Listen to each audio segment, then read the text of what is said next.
लो भाई बब्बन, बन गई तस्वीर। जरा देखकर बताओ कैसी बनी है। अरे भाई मोहन, मेरी सलाह मानो तो तुम रहने ही दो। एक पेंटर बनना तुम्हारे बस की बात नहीं है। हाँ, तुमने सही कहा।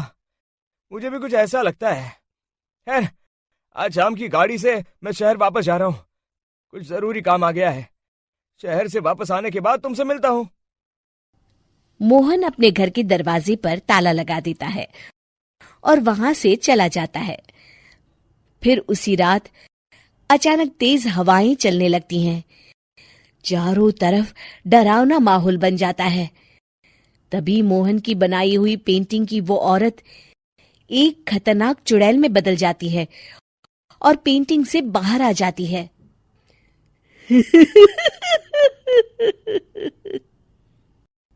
चुड़ैल घर के बाहर चली जाती है। वहीं दूसरी तरफ दो चोर लाला सुखीराम के घर से चोरी करके भाग रहे होते हैं। दोनों भागते भागते गांव के चौराहे के पास पहुंच जाते हैं। तभी अचानक वो चुड़ैल उन दोनों के सामने आ जाती है।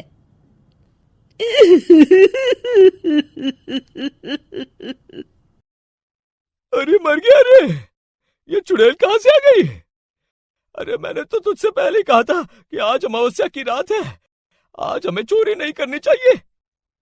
हाँ भाई बिल्ला, तुमने बिल्कुल सही कहा। जरा इसके दांत तो देखो, कितने बड़े हैं।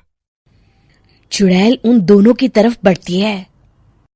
अरे चुड़ैल दीदी, तुम चाहो तो ये सारे पैसे और जेवर ले लो, लेकिन हम दोनों को कुछ मत करना।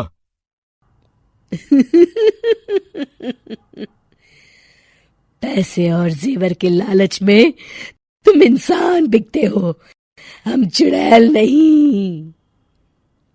तभी चुड़ैल उन दोनों चोरों को पुतले बना देती है।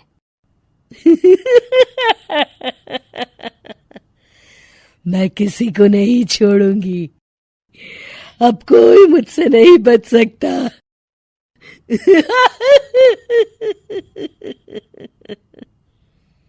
चुड़ैल अपने अगले शिकार की खोज में वहां से चली जाती है।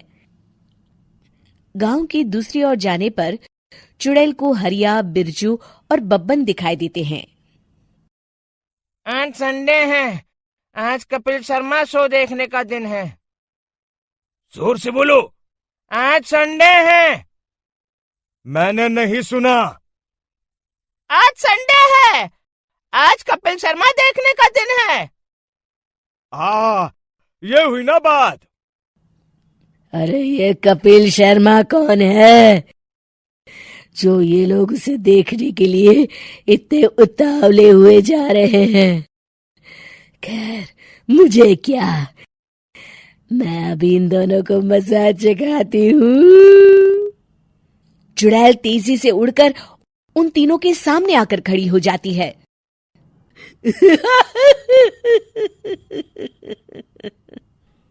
कपिल शर्मा शो बाद में देखना, पहले मुझे देख लो।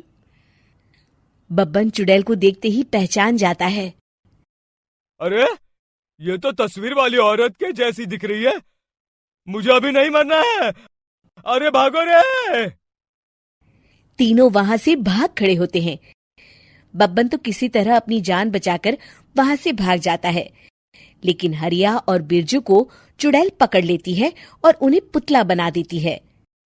फिर चुड़ैल बब्बन को पकड़ने के लिए उसका पीछा करती है, लेकिन बब्बन उसे कहीं नहीं दिखाई देता।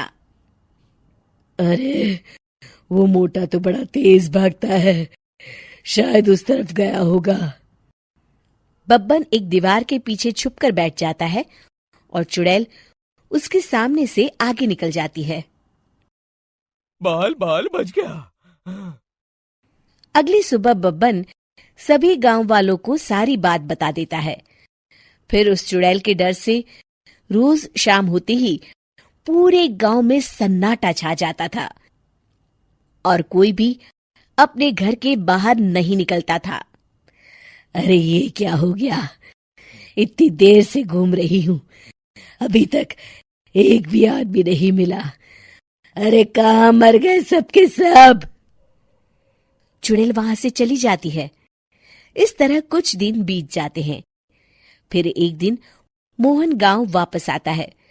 बब्बन उसे बताता है कि उसकी बनाई तस्वीर से एक चुड़ैल बाहर आ गई है। मोहन समझ जाता है कि ये कोई आम कागज नहीं है। वो जो भी उस कागज पर बनाएगा वो असलियत का रूप ले लेगा।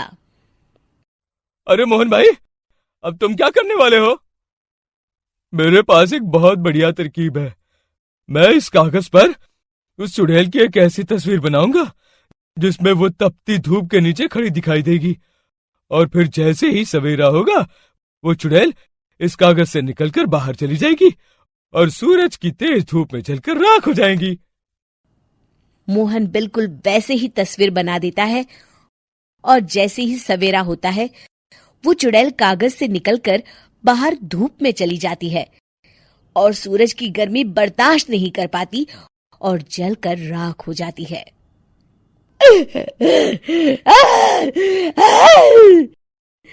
ये मुझे क्या हो रहा है? मैं सूरज की रोशनी बर्दाश्त नहीं कर सकती। मेरा पूरा शरीर जल रहा है। और इस तरह चुड़ैल के जलते ही पुतले बने सभी लोग पहले की तरह इंसान बन जाते हैं।